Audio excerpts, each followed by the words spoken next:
Yo my people, SidhuJr here, back with another video. That's right, I'm back within a week basically. Today we are ranking the most overrated player from each Premier League team. I say overrated, most disappointed, didn't live up to expectation, that sort of thing. The first team we got is Wolves, and their most disappointing player this season is Hwang Hee-chan. Last season he was on fire. Him, Neto, Cunha, they were providing the goals. Since Neto's left, he hasn't done anything. I mean, it's been a very disappointing campaign from him. He's only started 5 games this year compared to when he started like 20 odd last year and he got about 12 goals. He scored 2 goals this year, but this season he's just been off it, man, and it's the main reason why Wolves are in the relegation zone. They've only scored 36 goals this year. He should have been providing. After Neto left, it should have been him and Cunha to step up. It's just been Cunha. Hwang Hee-chan's disappearance this year sort of thing has caused Wolves to be in a relegation battle. On to Man United now, and their most overrated player is De Ligt. I mean, he signed for about 45 mil in the summer and is their worst defender. I think the guy's an industry plant. Like, let's be honest, 5 years ago he was good at Ajax. Since then, flopped at Juve, flopped at Bayern, and is flopping at Man United. He's an industry plant, bro. He's an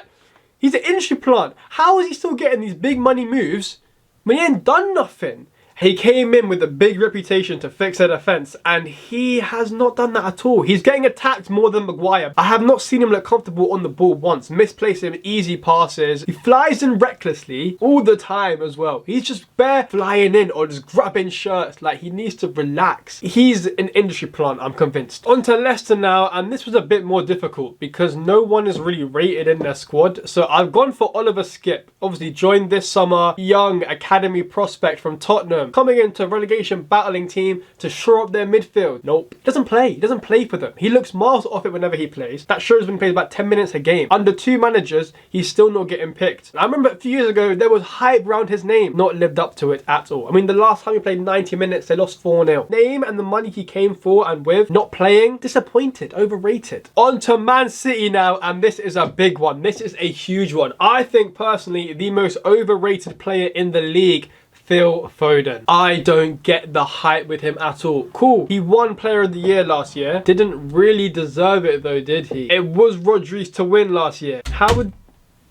What the fuck was that? I'm home alone, by the way. That shouldn't be happening. This is Phil Foden. This is supposedly England's greatest ever talent since Wayne Rooney. Playing for Man City, one of the best teams in the country. Now the team is failing. He is supposed to be the guy to pick this team up, grab games by the scruff of the neck, and he does not do that at all. He hides behind players in games. Not looking for space no more. He's not shooting like he used to no more. Obviously, it's a confidence thing. Let's be honest here as well. But I've never seen it with Phil Foden. He does a lot of the fancy stuff, but doesn't do enough. And that's why Saka for me will be better, because Saka, apart from the fancy shit, he gets you goals, he gets you assists, he wins you games. Foden doesn't win you games like that. He never has. He's never been that kind of player, and I don't think he will be. Now he's 24. Kind of know what Phil Foden is. On to Southampton, and again, it's another hard one. No one's really rated in their squad, so I went for Adam Armstrong. Obviously scored the goal in the playoff final to get them promoted last year, along with another 23 in the league as well. He's supposed to be their talisman, and he scored 2 goals in the year, then fucks off back to the Championship in January. He's a good player,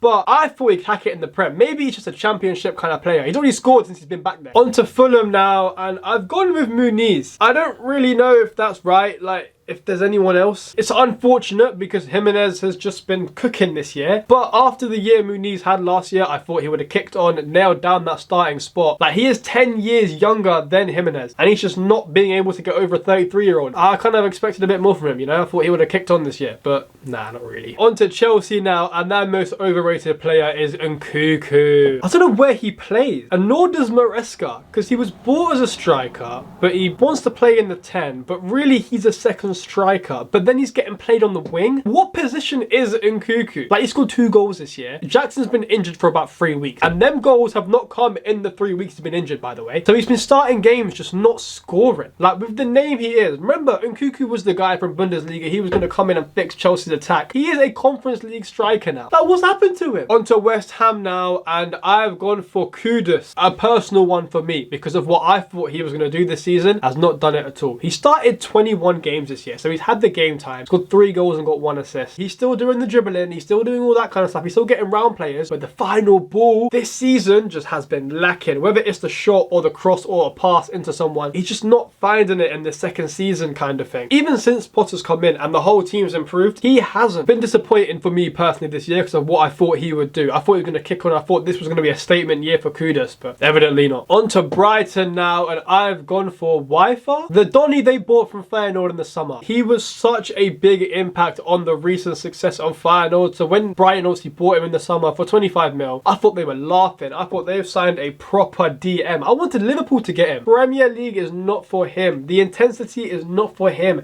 Games just pass him by. He should have nailed down that starting spot. Instead they got Jack Hinchelwood, a 19-year-old right back player in there. He's just not ready for it. Maybe next year once he gets a bit more adapted to the league, but this season he's just been off it, man. On to Nottingham Forest now, and this is another hard one because they've overperformed. So no one's really disappointed this year apart from Moreno, that left back from Spain. Yeah, he's getting benched by Nico Williams. That, need I say more? He played for Villa last year. He was a big reason to their success in getting the Champions League spot. Comes to Forest this year, doesn't play. You got Nico Williams playing over ahead of you, bro. On to Liverpool now, and I have gone for Darwin Núñez. And it pains me to say it, man. I really wanted him to succeed. I wanted him to be our number 9 for this next few years, and he just can't shoot. He really can't shoot. This is his 3rd season with Liverpool. This has probably been his worst in terms of output. He's just not scoring. The chance the other day against Villa, not even like, oh, that happens once in a blue moon. When Núñez goes through on goal, none of us are confident. We need an elite number 9. Let's be honest here. We're fighting on all fronts in all competitions. We need an elite number 9. And Núñez, unfortunately, isn't that. On to Villa now. And we have got Liam Bailey, who is going to be one of them players, isn't it? You know, like one of them players that looks nice on the eye, can do the flicks, can dribble, but it doesn't actually do anything. He'll get the ball, who do shimmy shimmy a, shimmy a, shimmy ah, pass the ball to the opposition team. I think he's a player that does need competition though. You saw last season with Diaby, when he had a player that actually wanted his position, he performed. This year, it was just him, and he kind of took his foot off the gas. Maybe now with Rashford, Asensio, Rodgers, Marlon, he's going to have more competition to play. We could see a forwards form of Leon Bailey right now, but I just don't really see it happening. The season he had last year, it hasn't kicked on. On to Everton now, and their most disappointing player is Jasper Lindstrom. Another player that looks nice on the eye, but don't do nothing. He's got 0 goals and 0 assists in all competitions for Everton. Doesn't score or assist in anything. He was supposed to add the attacking flair onto Everton, give them something new. He just gets barged off the ball like crazy. He is way too weak for this league. It's incredible. Every time, shoulder to shoulder, he goes flying. He's not a Premier League player. Especially Everton, Goodison Park, you've got to be a bit oof. He is not that. He is the opposite of that. On to Bournemouth now, and again, I couldn't really find anyone that's been bad because they're like 5th in the league. But I have gone for Evan Nilsson. I am here to hate again. I am back to hate on this man. I don't care he's been injured for 3 months. That's cool, bro. Do your rehab. They've been better without him. He's so ass. You know, that's your right, to be fair. Let's be honest. Scored 5 goals. They played better since he's been injured. So you're overrated as shit, really. You're getting outscored by your 3rd choice winger. Hold it. On to Newcastle now, and their most disappointing player is Harvey Barnes. Like, it's unfortunate he's only started 6 games this year because of Anthony Gordon doing his thing. But you should be starting ahead of Jacob Murphy on the right hand side. He's been there for 2 years now. He should be able to adapt his game to play on the right. I get it, Jacob Murphy does his defensive work for the team, and when he has come on, he scored. He does play well, but he needs to be playing more is my issue. On to Tottenham now, and their most disappointing player is Bissouma. How is an 18-year-old in Lucas Bergvall showing you levels and showing you how to play in a league you've been in since 2018? This season, off the pace like crazy. Misplacing passes like you wouldn't believe. He's got no control to his game at all, which is weird because he was known for that, having control to his game. This year, he's just not good enough on the ball. Teams have realised that, and he is now their trigger press. When they get their players back, I promise you, we will see Archie Gray and Bergvall midfield over Bissouma. On to Brentford now, and their most disappointing player is Fabio Carvalho, my boy. It's a sad moment, man. I've accepted defeat on my boy, man. He came in for like 30 mil, 35 mil, doesn't play.